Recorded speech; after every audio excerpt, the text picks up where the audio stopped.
ka mananalo. Mananalo lang kung aminin mo ang totoo kung saan mo dinala ang pera. Kasi pag ibig sabihin ng confidential fund, ano ba yung rason at saan ba mapupunta dapat ang confidential fund? According sa aking pananaliksik, ang pondo pala, ang pera pala dyan sa confidential fund ay para pala yan sa national defense.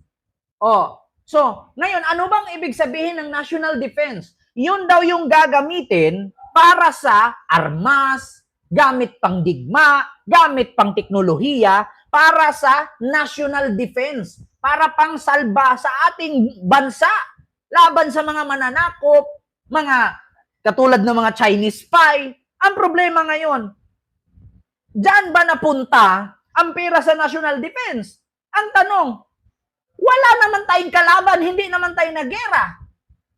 Tanungin ko kayo, ang confidential fund ay dapat sa national defense. Ang pera na yung ginagamit na yan. Ang tanong, kailan ba tayo ginira? Ano tayo, Israel lang? Maniniwala pa ako na ang Israel malalaki ang kanilang confidential fund kasi lagi silang nagera. Maniwala ako na malaki ang confidential fund ng Russia at ng Ukraine kasi nagigera sila. Sa Pilipinas, wala namang gera. At higit sa lahat, wala din tayong calamity. Wala tayong sunog, baha, lindol. Di ba?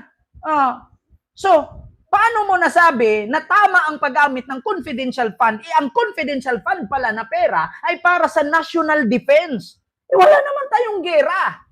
At higit sa lahat, nung tinaga ng Chinese Coast Guard, ang daliri ng Filipino Coast Guard, wala naman silang natanggap na pera mula sa confidential fund ni Sara para sa national defense. Di ba? Saan napupunta ang pera ng confidential fund na kumpara daw sa national defense? Wala naman tayong gera sa Pilipinas. Di ba? Ngayon, mga Pilipino, mga DDS, isipin ninyo, paano ninyo nasabi na tama ang paggamit ni Sara ang confidential fund? Wala namang gera sa Pilipinas. Ang confidential fund ay ginagamit yan para sa calamity, baha, lindol, sunog, gera, tagutom, taghirap.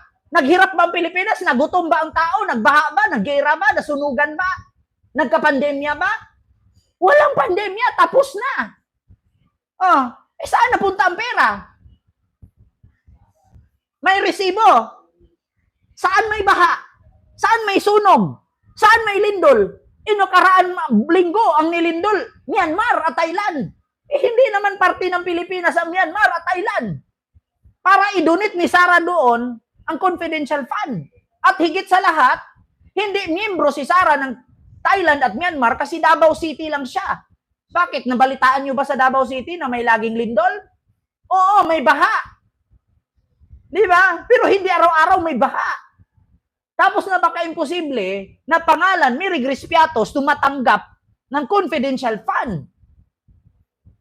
Yun pa nga lang 11 days niya na inubos ang 125 million, saan napunta yun? Wala namang bagyo nung 11 days. Saan kayo nakakita ng calamity 11 days? 125 million.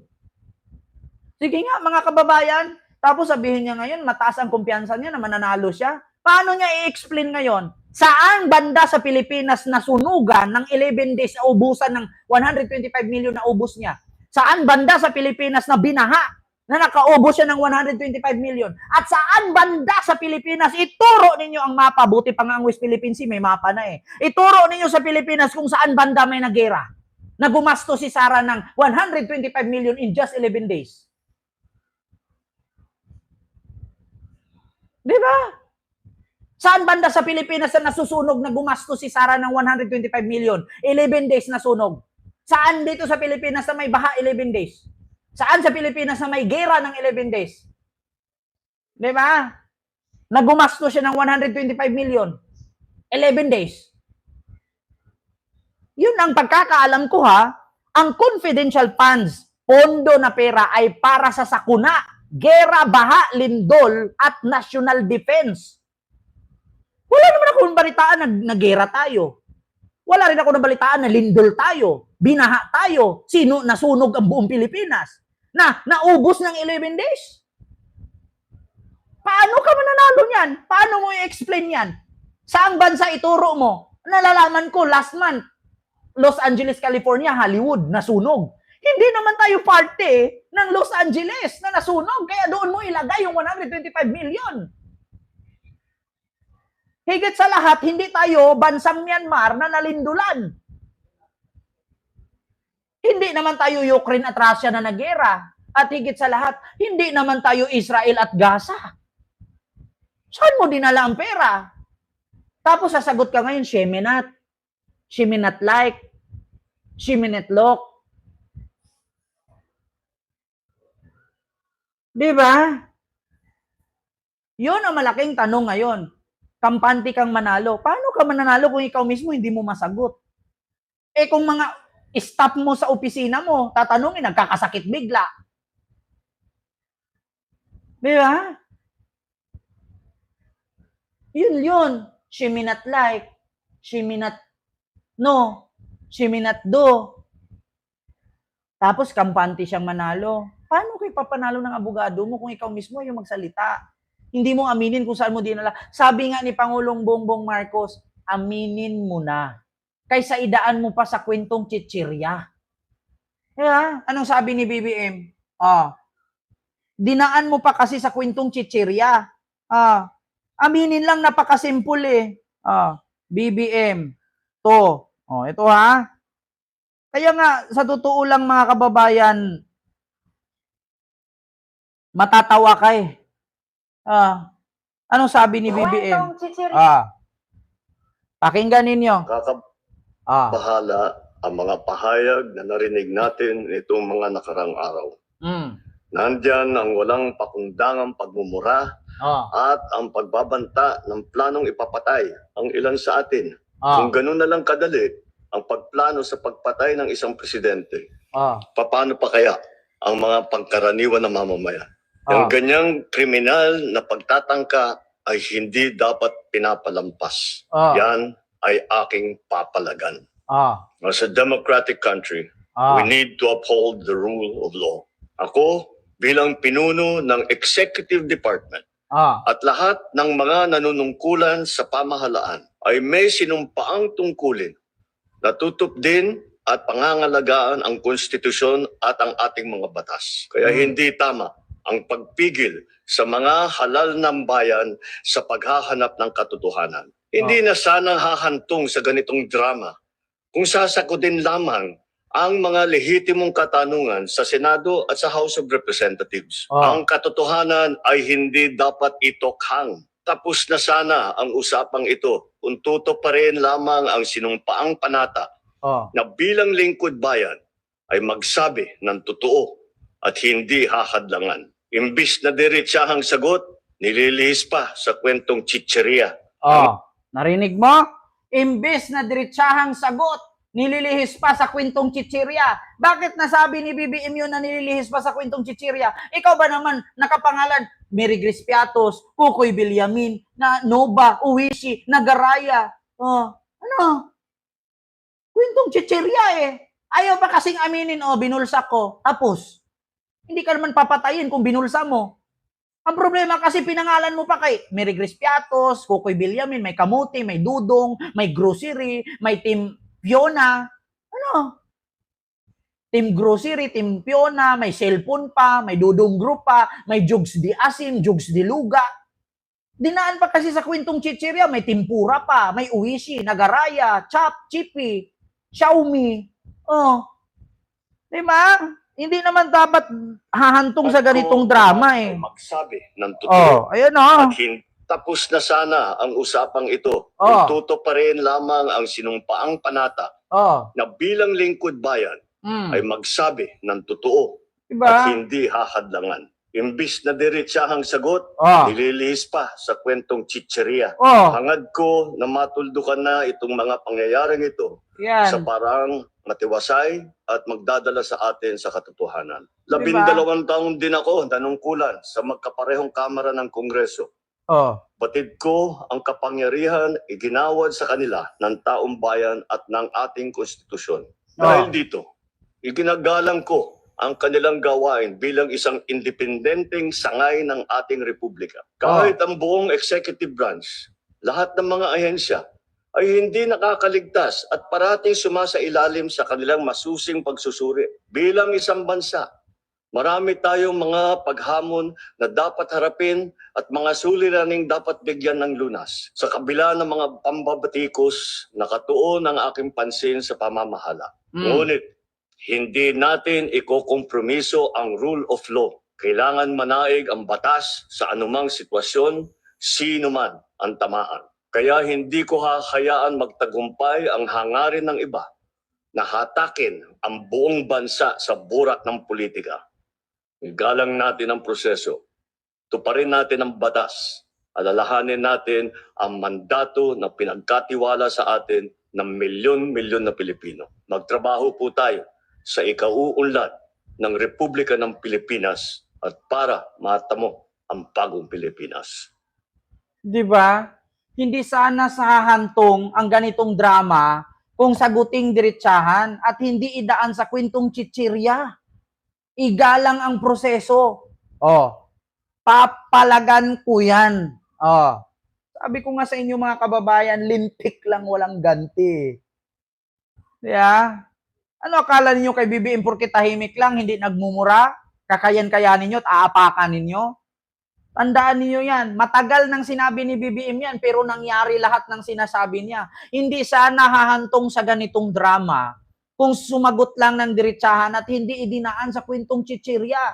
Kung gano'n na lang kadali ang pagbantaan, ang buhay ng presidente, paano pa ang ordinaryong Pilipino? Hindi po pwedeng, hindi ko aksyonan yan, papalagan ko yan. Yan nangyari, kulong ang tatay mo. Yan, mahirap sa inyo eh. Sabi nga ni BBM, hindi nyo kasi ako mahawakan sa liig. Hindi nyo makuha sa akin ang mga gusto ninyo, kaya galit kayo sa akin. Para sa akin, walang kaibigan, kamag-anak. Kung may ginawa kang mali, mananagot ka sa batas. Diba? Porkit si BBM hindi nagmumura, porkit si BBM hindi nagsasalita, ay ginaganyan na lang nila. Ngayon, tinupad ni BBM ang gusto nila. Tapos si BBM na naman ngayon ang traidor. Aba, saan kayo nakahanap? Paano naging traidor si Pangulong Bongbong Marcos na pinakulong si Digong? Kung si Digong ba naman pakinggan natin halos 1 buwan, 2 buwan, 1 taon, simula nung tumakbo si Marcos, hanggang nanalo si Marcos, hanggang umupo si Marcos. Anong sabi ni Duterte? Meron tayong presidenteng bangag noon, bangag ngayon, putang inang yan. Kayong mga kapulisan, kasundaluhan, papayag ba kayo na may presidente tayong adik? Tapos, nung nakulong si Digong ngayon, sasabihin nyo, traidor si BBM. Araw-araw kang sinaksak. Araw-araw kang sinisiraan. Ipinakulong ka ng sinisiraan mo. Sasabihin mo yung sinisiraan mo, traidor? Saan kayo nakakita? Araw-araw ka sinusundot ng kutsilyo sa likod. Pupuriin mo at dadasalan mo, praise the Lord, sinaksak mo ko. Sinaksak ka sa likod, butas na yung likod mo, nagkatitano ka na, umukok na yung dila mo, mamamatay ka na, hemorrhage ka na sa sobrang daming saksak. Sabihin mo pa, praise the Lord, kahit masakit, I love you. Ganon? Ay putang ina, ako subukan mong ganyan. Kung hindi kita iloblob, lintik lang walang ganti, dila mo lang walang latay. Pag sa akin mo yan ginawa. Araw-araw ka saksakin, araw-araw kang binubutasan. Tapos sasabihin mo, praise the Lord, Digong, sinaksak mo ko. Ang galing. Ang sakit ang galing. Gaganon ka, gaganon yung si BBM. Ngayon ko sinaksak ka, ipakulong mo. Sinaktan ka tapos sasabihin, traidor? Aba, ang galing naman. Sasaksakin ka, tapos sabihin mo, I love you, praise the Lord, ang galing, ang sakit, no? Masakit, saksakin mo pa. Putang ina. Tapos ikaw pa yung traidor, ikaw na yung sinaksak, ikaw na yung siniraan, ikaw na yung tinawag na adik, ikaw na yung sinabihang bangag, tapos sasabihin, traidor? Anong tawag sa inyo? Panginoon? Aba, anong tawag nyo kay Digong na araw-araw nanira kay BBM? Diyos? Tapos si BBM na pinakulong si Digong, traidor? Aba, kung ako si BBM, abay, tanggalin ko yung bagang mong bulok. Kaya nga pag nagsalita, Huwag mong subukan. Masira ang buhay mo. Bulok ang bagang. Kaya laging hinahawakan. Bulok ang bagang. Kaya, tapos kampanting manalo. Hindi ka nga nagsasalita. Paano ka papapanalo? Katulad niyan ngayon kay Digong. Speaking of Digong, makakauwi na daw. Sabi ng abogado ni Duterte, makakauwi na daw. Malamang, sabihin talaga ng abogado ni Duterte na makakauwi na siya. Para pampalubag loob. Alangan naman sabihin ng abogado ni Digong na hindi siya makakauwi, hindi siya makakabalik. Di napalitan siya ngayon, tatanggalin siya. Eto. May ads lang. Umaasa pa rin ang kampo ni dating Pangulong Rodrigo Duterte na maibabalik ito sa Pilipinas bago pa man magsimula ang confirmation of charges nito sa September 23. Ayon kay Attorney Nicholas Kaufman, lead counsel ng dating Pangulo, naunawaan niya ang sentimiento ng mga taga-suporta ng pamilya Duterte na hindi nararapat na manatili si FPRRD sa ICC at dapat ay ituloy ang kanyang kaso sa Pilipinas. Alam niyo, sa totoo lang mga kababayan, niwala kay sa abogado ni Digong. Malamang, abogado ka eh. Alangan man sabihin mo hindi makauwi si Digong. Di ngayon napapalitan siya. Nagsinungaling nga siya na hindi daw totoong binasura ng ICC yung hiling nila ni Digong or demand ni Kaufman na kailangan may ID ang mga witness. Ibinasura nga ng ICC. Ang sabi ni Kaufman, hindi daw totoo yun. Hindi daw totoong nangyari na binasura ng ICC. Diba? Makakauwi na daw si Digong, sabi ng abogado. Paano ka namin papaniwalaan? Hindi pa nga nag-umpisa yung hearing, pinapauwi mo na. Ito. I certainly hope so. In fact, I can't understand why he's here. He's a Filipino citizen. There's a Filipino president in that country who threw a Filipino citizen over here to be tried. Why isn't he in the Philippines? Why isn't he being tried in the Philippines? Why is there not a Filipino judge who is trying him? Ito mga kababayan, naisipan nyo ba, sabi niya, bakit daw hindi sa Pilipinas ikulong? Bakit daw hindi sa Pilipinas litisin? Bakit daw hindi Pilipino na abogado ang maglilitis kay Digong? Tanong ko lang, ayaw mo bang mabayaran? Kung ganun pala, Nicolas, wag mo na tanggapin yung bayad ni Duterte sa'yo. Ayaw mo pala maging abogado sa kanya eh. Bakit daw hindi Pilipinong husgado ang maglitis kay Digong? Bakit daw hindi siya sa Pilipinas ikulong? Bakit daw hindi Pilipinong abogado